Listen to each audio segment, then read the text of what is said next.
Assalamualaikum teman-teman.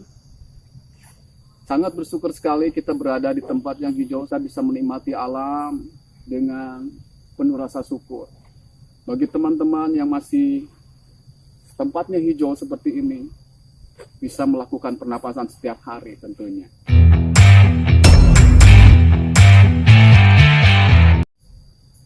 ABAR kali ini akan mempraktekkan pernapasan untuk mengoptimalkan paru-paru dan dengan menghirup oksigen di daerah seperti ini.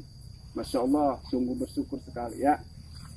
Kita lakukan pernapasan seperti biasanya, tarik, pendek, hembus panjang, tarik, pendek, hembus panjang. Sangat bermanfaat untuk mengoptimalkan paru-paru kita agar semakin sehat ya. Lakukan pernapasan seperti biasa.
Nah, dengan melakukan pernapasan semua itu teman-teman, dengan menikmati keindahan alam seperti ini, oksigen yang begitu melimpah di tempat yang hijau rimbun seperti ini.